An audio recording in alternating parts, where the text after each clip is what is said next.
বাড়ির গেটের ওপর ঝুলছে অবিবাহিতদের প্রবেশ নিষেধ। বাসায় এতটাই রক্ষণশীল যে আর কেউ ঢুকতে পারবে না। কিন্তু হঠাৎ সাবিনা নিখোঁজ হয়ে গেলে শুরু হয় চমক ও উত্তেজনা।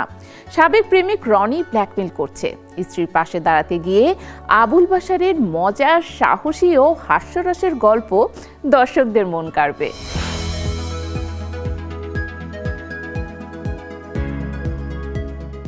ঈদ মানেই আনন্দ, হাসি আর বিশেষ নাটকের অপেক্ষা।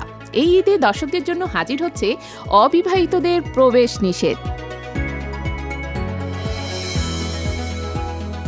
নাটকটি কেন্দ্রবিন্দুতে আছেন ঢালিউডের প্রিয় অভিনেতা মোশাররফ করিম, যার অভিনয় মানেই এক অন্যরকম আনন্দ।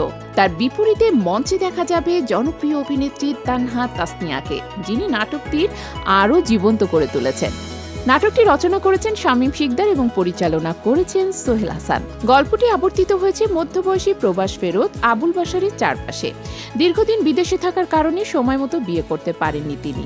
দেশে ফিরে হঠাৎ করেই দেখলেন সুন্দরী ও সরল মেয়ে সাবিনা এবং মুহূর্তেই তাকে বিয়ে করে ফেললেন। বয়সের ব্যবধান যতই থাকুক না কেন, বাশারের স্ত্রীর প্রতি ভালোবাসা ছিল নিখুঁত।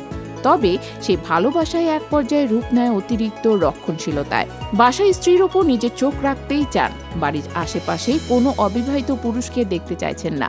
এমনকি বাড়ির গেটে ঝুলিয়ে দেন অবিবাহিতদের প্রবেশ নিষেধ। আমি আপনার সেই বোনের হাজবেন্ড আবুল বাশার। ওই পিচ্চি বোনের হাজবেন্ড হয়ে গেছে, আল্লাহর ইচ্ছা। এটি শুধু আবুল বাশারের ব্যক্তিগত অদ্ভুত রীতি নয়, পুরো পরিবারের জন্য হাস্যরসের কারণও হয়ে দাঁড়ায়।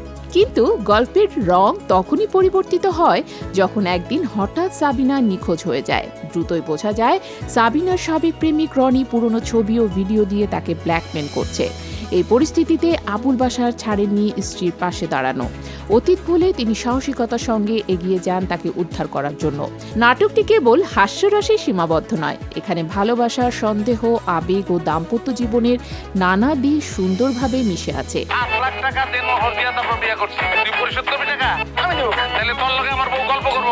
দর্শকরা দেখবেন কখনো মজা, কখনো উত্তেজনা, কখনো আবেগ, সবকিছুই একসাথে ফুটে উঠেছে। নির্মাতারা আশা করছেন এই নাটকটি দর্শকদের জন্য হবে হাসি আর আবেগের এক সুন্দর মিশ্রণ।